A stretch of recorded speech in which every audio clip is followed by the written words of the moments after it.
Assalamualaikum warahmatullahi wabarakatuh. Sampai berjumpa kembali dengan saya Abu Bakar.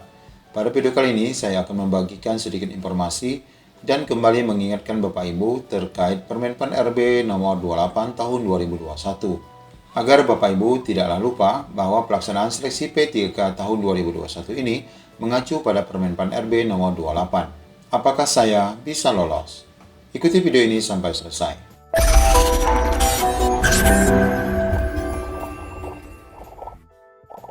Pada video sebelumnya, kami sudah membahas dan memposting bagaimana sistem perangkingan untuk seleksi P3K tahap 2, di mana Kementerian Pendidikan akan mengumumkan peserta yang akan lolos pada seleksi tahap 2 pada tanggal 16 Desember 2021.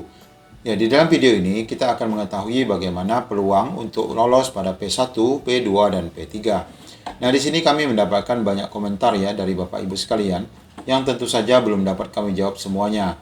Nah, di antara banyak pertanyaan yang masuk pada kolom komentar ini, kami sudah merangkum beberapa pertanyaan yang kami anggap ini pertanyaan cerdas ya bagi Bapak Ibu, dan kita akan lihat dan mengacu kembali pada Permenpan RB nomor 28 terkait beberapa pertanyaan yang masuk pada kolom redaksi.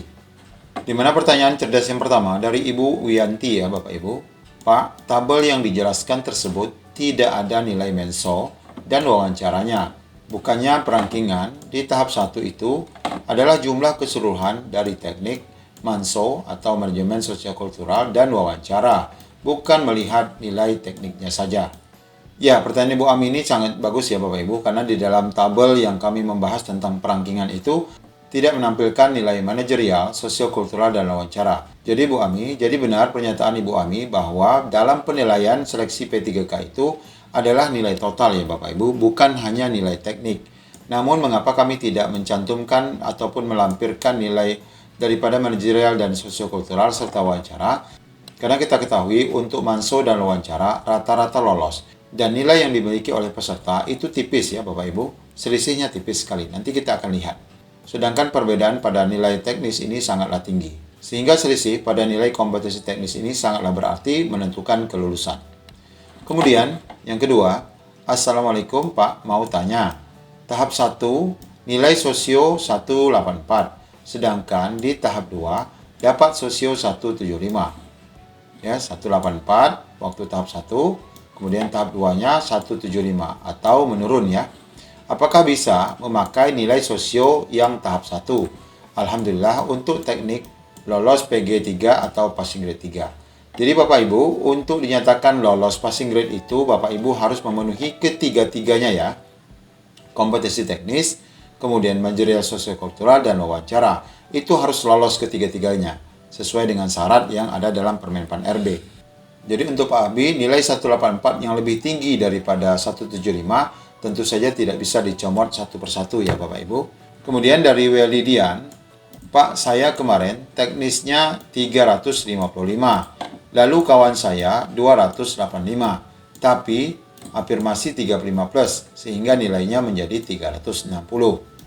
355, 360. Diakah yang lolos? Nah, ini pertanyaan daripada Wiridian. Tahap 1 saya lolos P3, sedangkan dia atau teman saya itu tidak lolos. Baik Welidian, tentunya dari kedua seleksi ini, nilai yang diambil adalah nilai tertinggi. Jika seleksi kedua nilainya 355, ini kan lolos passing grade-nya. Kemudian dulu juga lolos P3. Berapa nilai yang P3 ini? Apakah lebih tinggi atau lebih rendah dengan 355? Ya. Jadi nanti akan diambil nilai yang tertinggi. Kemudian untuk teman Welidian, tentu saja yang dipakai adalah 360 karena tahap 1 tidak lolos ya. Jadi untuk mengetahui siapa yang lolos, pastikan kita ketahui dulu berapa nilai passing grade P3 yang dimiliki oleh Weli. Jika nilainya lebih rendah dari teman, maka otomatis teman yang akan mengambil formasi itu. Kemudian pertanyaan dari Marwan. Tanya Min, bagaimana kalau di sekolah yang ada formasi dibutuhkan satu orang? Jadi hanya satu orang ya, artinya satu formasi. Dan yang lulus setelah perangkingan ada 2 orang dengan total nilai akhir sama. Kategori kedua peserta itu adalah sama, yakni 35 plus saja. Bagaimana cara penentuan yang keluar sebagai peserta lolos? Nah, di sini Pak Marwan menampilkan nilai-nilainya. Peserta pertama, kategori 35 plus, tentu mendapatkan poin ya, 75 poin. Kemudian teknisnya adalah 205. Sosiokulturalnya 184, wawancara 40. Setelah ditambah afirmasi, nilainya menjadi 504 untuk total. Nah, kita lihat untuk peserta kedua, nilai teknisnya lebih tinggi ya, lebih tinggi 215, tetapi sosiokultural dan wawancaranya lebih rendah. Sama-sama mendapatkan afirmasi 75 poin, sehingga hasil akhirnya adalah 504 sama-sama. Jadi dari kedua ini siapa yang dinyatakan lolos karena formasinya cuma satu. Ya, untuk menjawab kasus ini kita harus merujuk pada Permenpan RB nomor 28, baik itu di pasal 30 ayat 2 maupun pasal 34 ayat 5. Pasal 30 ayat 2 ini adalah terkait penilaian tahap 1 ya. Kemudian pasal 34 ayat 2 adalah sistem penilaian untuk tahap 2. Intinya sama, yaitu di dalam poin pasal 34 ayat 5 untuk seleksi tahap 2, dalam hal pelamar memiliki nilai akhir yang sama, penentuan kelulusan akhir secara berurutan didasarkan pada A. Nilai kompetensi teknis yang paling tinggi.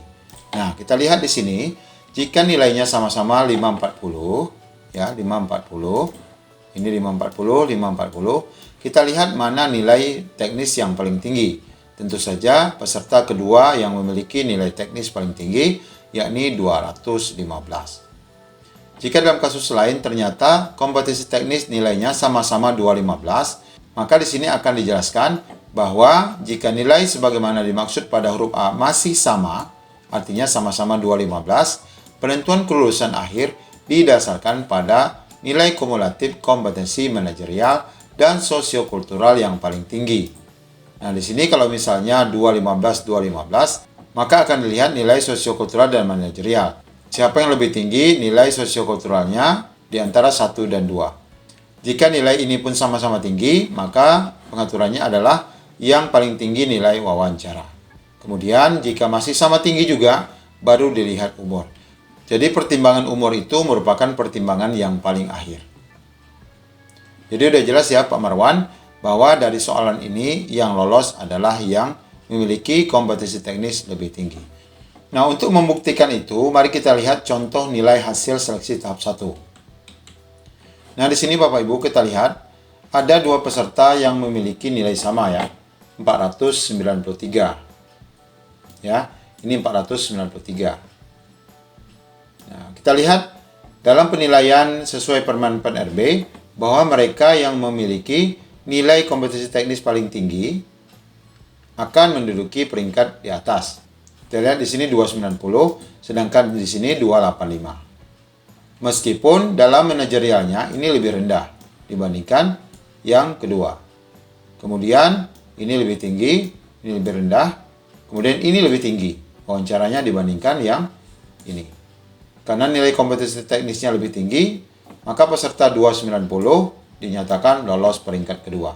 Dan di sini dinyatakan P1 atau dia lolos passing grade P1. Ya, demikian Bapak Ibu penjelasan terkait beberapa pertanyaan rekan-rekan yang masuk pada kolom komentar. Semoga membantu dan Assalamualaikum warahmatullahi wabarakatuh.